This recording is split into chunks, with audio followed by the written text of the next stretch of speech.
हर खबर पर होगी आपकी पकड़। डाउनलोड कीजिए एबीपी लाइव ऐप।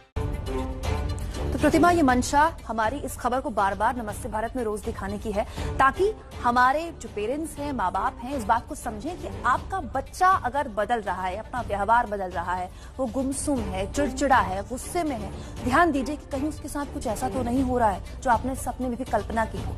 अब बात दिल्ली की कर लेते हैं। दिल्ली में एक मर्डर हुआ दिल्ली में, लेकिन लाश मिली गुजरात के भरूच में। मामला देखिए पूरा।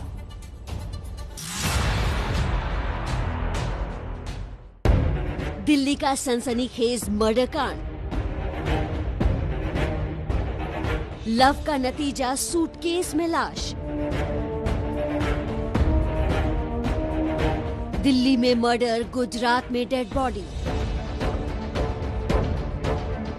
मोहब्बत और मर्डर की ये वो गुत्थी है जिसने 5 दिनों तक दिल्ली पुलिस को उलझाए रखा और अब जाकर इस हत्याकांड का पर्दाफाश हुआ है। और ये है इस हत्याकांड के 3 आरोपी।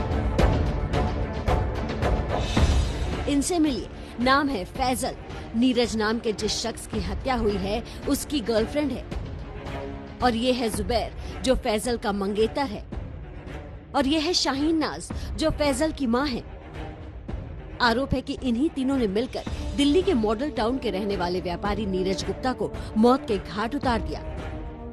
ये ऐसी वारदात थी जिसमें मर्डर तो हुआ था, लेकिन डेड बॉडी गायब थी। और 5 दिनों बाद जब मर्डर के रहस्य से पर्दा उठा तो दिल्ली पुलिस भी दंग रह गई।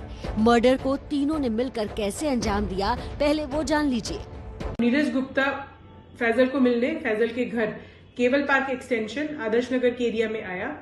वहां पे नीरज गुप्ता और फैजल की मां शाहीन नाज और जुबैर, जो कि तीनों एक्यूज्ड हैं, इन तीनों की नीरज गुप्ता से गहमागहमी हुई, जिसमें कि जुबैर ने और इन दोनों फैजल और शाहीन नाज ने मिलके नीरज गुप्ता पर ईंट और चाकुओं से अटैक कर दिया, जिससे कि उसकी मौत हो गई। नीरज गुप्ता फैजल के बॉस थे। 10 सालों से दोनों के बीच अफेयर था। दोनों शादी करना चाहते थे, लेकिन फैजल की मां शाहीन इस शादी के लिए तैयार नहीं थी। शाहीन ने फैजल का रिश्ता जुबैर से कर दिया था। इसलिए नीरज फैजल से मिलने 14 नवंबर को उसके घर गए थे, जहां उनकी हत्या कर दी गई और हत्या की भनक किसी को ना लगे, इसलिए जुबैर नीरज की लाश को एक सूटकेस में भरकर निजामुद्दीन स्टेशन पहुंचा और वहां से गोवा जाने वाली राजधानी ट्रेन में सवार हो गया और भरूच के पास सूटकेस फेंक दिया।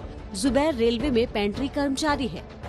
नीरज गुप्ता शादीशुदा थे, लेकिन वो फैजल से दूसरी शादी करना चाहते थे।